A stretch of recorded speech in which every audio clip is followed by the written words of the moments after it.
Hello and welcome to another video from D Rose Lifestyle Channel. I am Dee, and today I'm talking about something that I don't like to talk about, and that's the cold. Cold weather, I don't like to be in it, don't like to exercise in it, and I surely don't like to run in it. But there are a few ways that I cope with it, and I just get through it because I got to get my exercise in no matter what, and I'm about to give you those tips right now.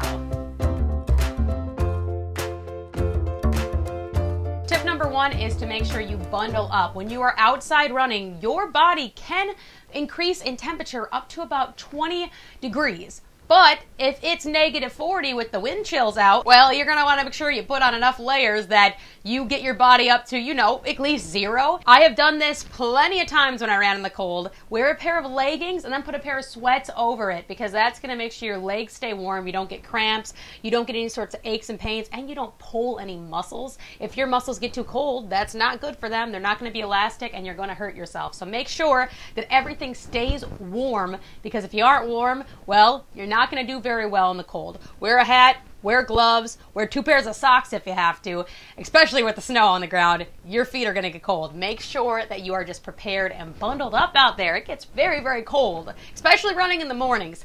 Very freezing outside. One thing I do have to say about running in the cold, no matter if you do all these tips, you do come home and you're a little bit more tired and worn out.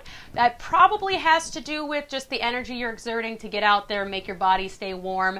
And a lot of times you're avoiding obstacles like ice and snow. So, maybe all those things countered in and makes you a little bit more tired. Or maybe it's just a personal thing with me. I don't know. But I am a little bit more tired when I run in the extreme cold and also the extreme heat. I get a little bit more tired. Could just be something that I do. I don't know. So tip number 2 then brings me to make sure you warm up properly. If you are just waking up and going on a run like I do, usually within 15-20 minutes of me waking up, I'm already out the door because I don't have much time between work and my run. But I do like to warm up a little bit. I really don't worry about it as much when it's hot out, which is not good to say because you should always warm up if you really want to follow how you should be, performing and running. But I don't always do it, but in the cold, I do always do it. I either do jumping jacks, running in place, anything like that, because I want to make sure that my muscles are ready for the cold that it's about to hit. You don't want pulled muscles. You don't want anything like that because that means time off running, time off all exercise, so you're not going to hit your goals. And I know it's all about goals in fitness and in health. Tip number 3 is slow down. I am a person who does not like to slow down when I'm running. When I'm out there running, it is something where my mind just says, go as fast as you can, get your miles in, and then you're going to say you get a good workout. Well, just a few days ago, I was out running, and it was very, very, very icy outside. I had to turn a pretty sharp corner. I almost slid because there was just black ice on the ground.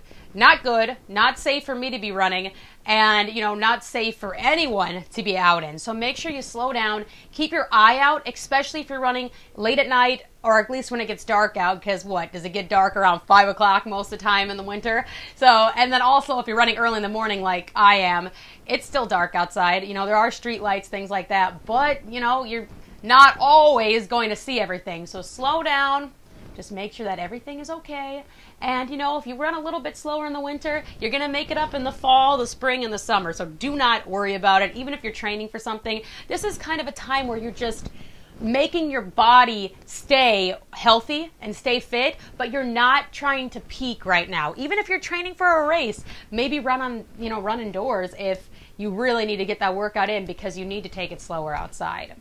That brings me to tip number 4. Take a chill pill. If you miss 1-2 days of running, 2 days of your workout, walking, whatever you're doing outside, not necessarily going to just ruin all of your progress. One day does not ruin everything. As we know, health and fitness is all about your diet and also your exercise and mental health. All of that stuff goes into place. If you just can't miss one workout, that is not good for your stress levels. That is not good for the people around you. So make sure that, you just don't worry too much about it. Because if sometimes you can't get to the gym, if that's where you're going to run on a treadmill because it's too icy outside to run, don't worry about it. Give yourself a break and just make sure that you stay on track the rest of the week. One day does not make up your whole entire 7-day week. So that takes me into tip number 5. If it is too icy to run outside, if there's a foot of snow on the ground, don't go outside. Just come up with a different exercise. Personally, for the last week, we've had way too much snow, way too much ice. I have not even wanted to mess with having to bundle up and go outside.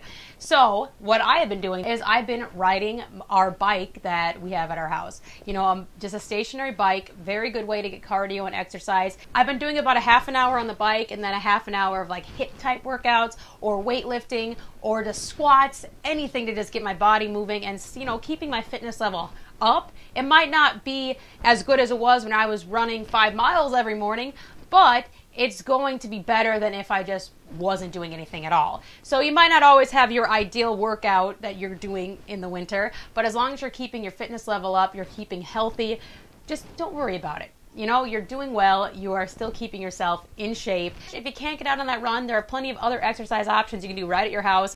So those are my top 5 tips on how to exercise in the cold and still get your workout in even when the weather is very, very crappy. Like I said before, working out is not your whole life, but it is a part of life that you want to maintain. You still want to stay healthy. These are ways that you can do it throughout the whole winter and make sure you're ready for summer and spring when you're wearing a lot less layers than you're wearing right now. If you like this video, please hit the like button below and also give me a subscribe if you would. I really do appreciate it. And I just want to know what you guys want to hear next from me. Comment below what videos you would like to see in the coming weeks. I have a few planned already, more about diet in the winter and things like that. If you want to hear about those, let me know in the comments below as well. And until next time, I'll see you guys.